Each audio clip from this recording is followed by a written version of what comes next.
The budget this year was very much anticipated, a little bit later than usual, and we were all waiting with bated breath to see what Rachel Reeves was going to announce. As well as the anticipation, we also had the leaks from OBR, which added to the fuel, and everybody was very, very interested as to how it was going to go. So let's have a recap. Let's look at the key points that we've had from yesterday's budget. One of the key pieces that we've had is that our tax thresholds have been frozen. Now, the tax thresholds were already set to be frozen until 2028.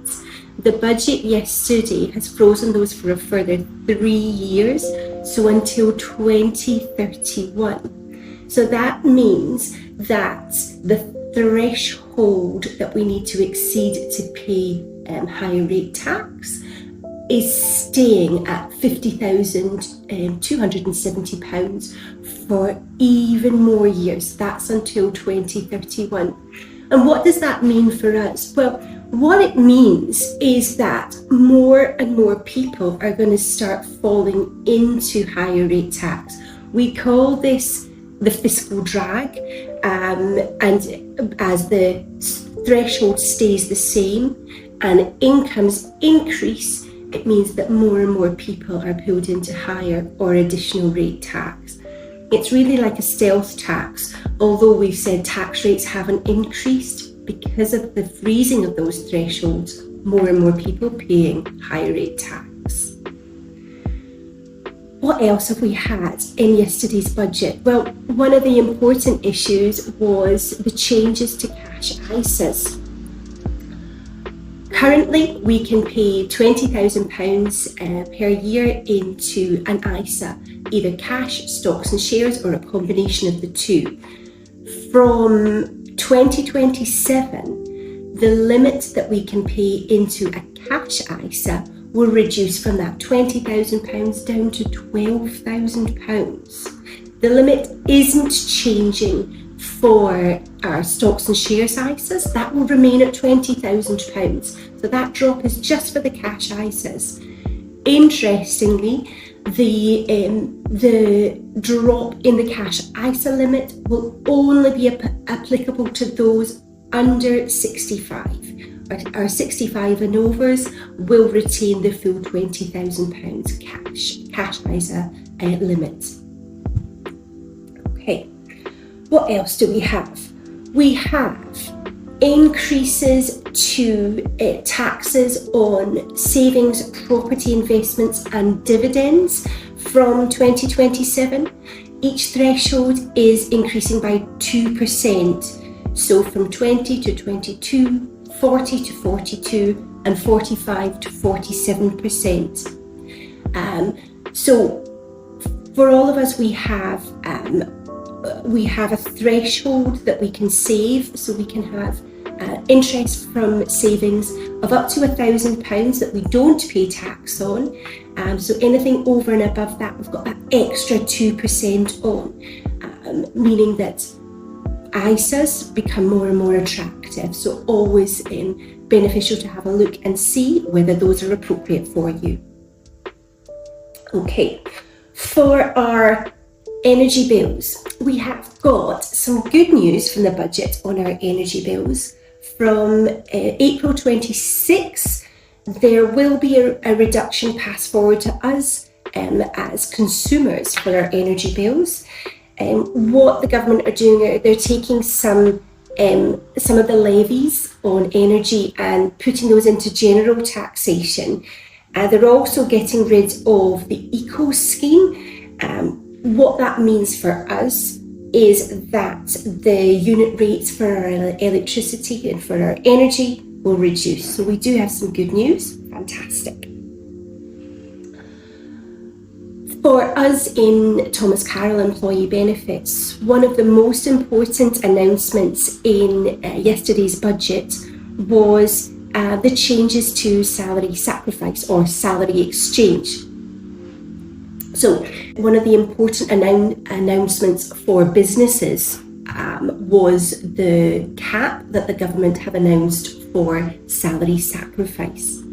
Salary sacrifice is a method to make contributions to pension schemes where there is a saving in national insurance for both the employer and the employee.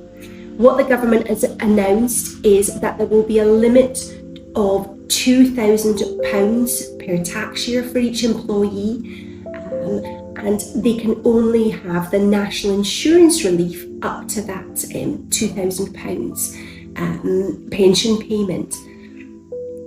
So what that means is for employees that their national insurance relief would be limited. These changes are due to come in place from 2029, from April 2029. So we've got a few years to see how that plays out. I think it's important to notice for this change that the positive aspects of salary exchange for our high rate taxpayers, in that you get immediate tax relief at your highest marginal rate. And for those individuals who are using salary exchange to reduce the tax charge on their child benefit, and who are falling into the tax trap of earning over £100,000, they are not impacted by this new threshold for salary exchange. The threshold is really just for the national insurance saving. So salary sacrifice or salary exchange certainly will have its benefits and its very clear usage from April 2029. Lots of questions from clients on how we're going to monitor how much is paid into the pension and when the threshold is used up. And I think we will need to keep monitoring that and see how that's going to be reported and how we can keep a track of that from 2029 onwards. However, what's very clear is that salary sacrifice still remains useful for employers, and we have a clear window over the next 3 years to take full advantage of the national insurance saving before those limits come into place from 2029. We've had an announcement that our state pension, in line with expectation, will rise from April 2026 by 4.8%. That means the state pension the full state pension will be £12,547. Now, the interesting thing about our state pension is that it is getting closer and closer to our personal allowance for income tax. That means that we expect over the next few years that our state pension will start to become taxable, will start to get over that threshold. And for individuals just receiving the state pension, they might actually have to pay some income tax on it. So again, I spoke earlier today about fiscal drag with regards to our employees experience that fiscal drag and being dragged into tax thresholds because of the freeze of our tax thresholds. With our freezing of the tax thresholds, it means that in the not too distant future, our pensioners receiving just the state pension might have to pay tax on that income. It's interesting, and I think we'll need to watch closely to see how that will play out, because there's a clear administrative burden there and a complication for pensioners if that were to happen. So that's an interesting scenario that we're going to have to keep a close eye on. Another positive from the budget 2025 is for those who are claiming via the universal credit system. Until now, we have had a 2-child benefit limit for universal credit. So if you had more than 2 children, there was no additional amounts that could be claimed for those additional children. That two-child benefit limit will end from April 2026, which will mean a clear advantage for those and a real clear support for those with more children claiming universal credit. To be clear, this is not child benefit that any individual can claim. This is the child benefit linked to universal credit that is being improved and extended from April 2026. Now, a lot of clients that I deal with have employees who have student loans. And there have been some changes to Plan 2 student loan in this budget. So Plan 2 student loan for England, that's for those who started uni between 2012 and 2022. In Wales, that's for those who started uni from 2012 onwards. And what's happened is the threshold that we pay our student loan over and above has been frozen. We've got lots of common themes in the budget, lots of freezing of thresholds. So in April 2026, the threshold for Plan 2 student loans will increase to £29,385. Individuals with those loans will pay 9% of their earnings above that threshold. But once that increase happens in April 2026, that threshold is going to freeze until the 2030-2031 tax year. So that means as income rises, more and more people will be paying more off on their student loans automatically through payroll because of that freeze in the threshold. Right, next we have our lifetime ISAs. Our maximum threshold for our lifetime ISAs of £450,000 is staying in place.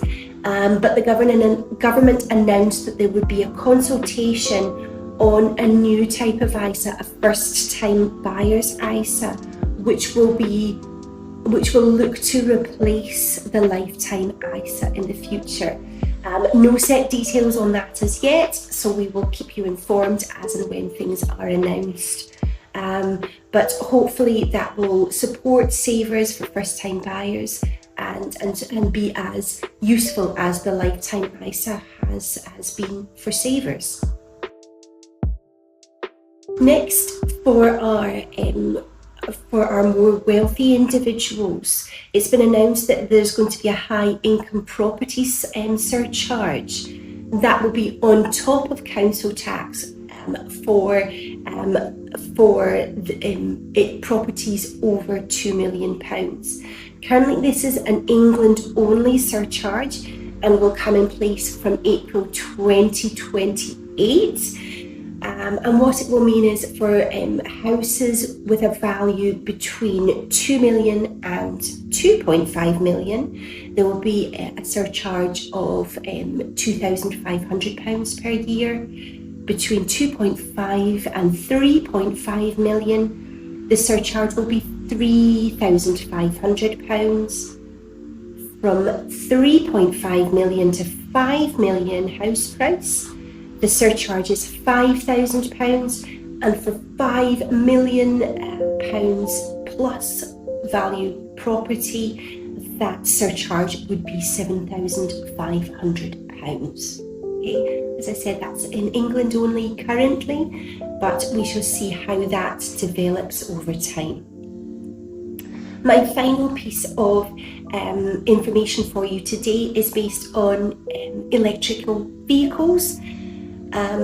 So our electric vehicles, from April 2028, we're going to have a tax surcharge per mile for these. So that's going to be 3p per mile surcharge.